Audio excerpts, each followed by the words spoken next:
Morning everyone. Just doing a little video this morning about, well, I think it's going to be about Rochester, Borstal, Rochester Youth Custody Centre. You know, it's the same place.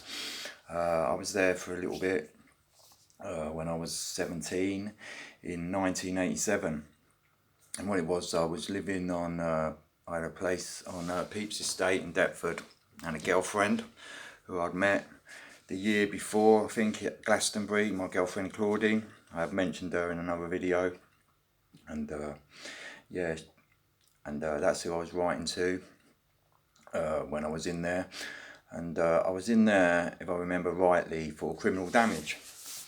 Now, the original offence, I think, happened in Carshalton, in a pub called the Windsor Castle. And what it was, and the offence was actually probably in about 86, I think, when I was about 16, maybe 15 even, I can't remember. But what it was, because I was not long out of school, you know, and I was experimenting with drink and drugs, but a lot of drink as well, you know, drinking Tennants and bottles of whiskey and all this stuff. And the people I was hanging around with when I was like 15 and 16, they were real heavy drinkers, like grown men in their 20s, 30s and 40s, you know, proper hardcore drinkers. So yeah, I was getting drunk a lot. And I went into this Windsor Castle, drunk, out my nut, you know, when I was a kid, skinny little kid, and they wouldn't serve me or something, you know, and they said, we don't want you in here, you got to go. So they sort of slung me out, or, you know, but when I went out, because I had the that I couldn't get a drink, possibly for being underage or whatever, I don't know, I headbutted this glass window out in the pub, you know, and it was one of those expensive windows with all the painted artwork on it, so to speak, you know, those type of windows you have in a pub. So what happened after that, yeah, I've smashed the window, and then I've carried on going over the road, Park Hill there, to the flats across the street, and then there was about 3 or 4 guys that come running out of the pub and jumped me. And all I remember is being put on the floor and them stamping all over me, so I was well battered and that.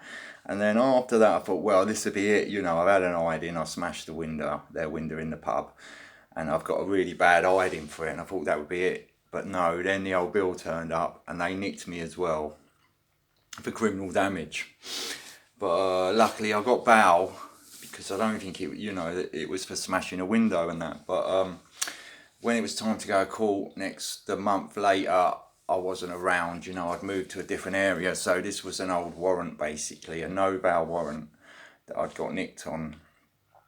That's how I ended up in Rochester. Yeah, so yeah, when I was there, what I was saying about is on the ones there, I was on the twos.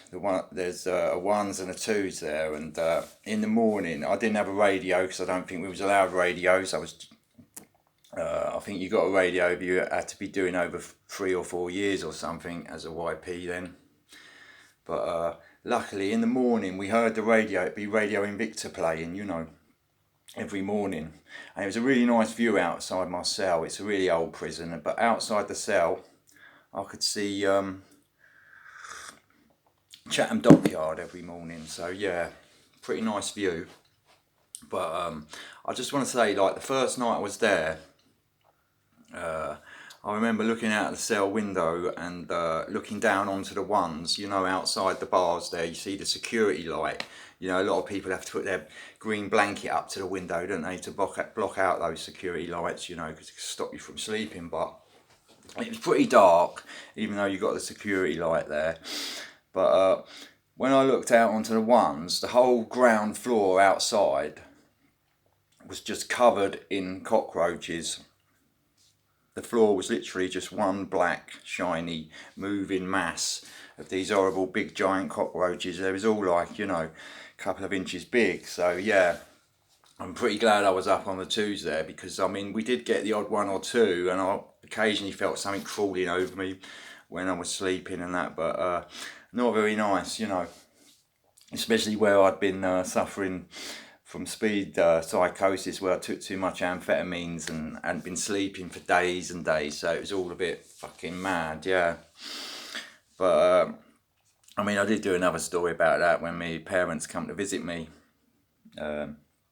Bless them, you know, coming all that way, and they didn't have a VO, but they still managed to get in because I was convicted. I was JR'd when I was there, so yeah, that was really nice of them, you know. And like I say, yeah, from there, where did I go from there? I went to back to court from there, and I got out from court for that. So yeah, never expected that when I smashed that window though, to end up in there for that. But there you go. Anyway, guys, just a quick one to say hello, really. Little story there. I've got some more stories. I just want to say I've got loads of stories coming. And yeah, have a good day, guys. That's about it. Nice one. Cheers.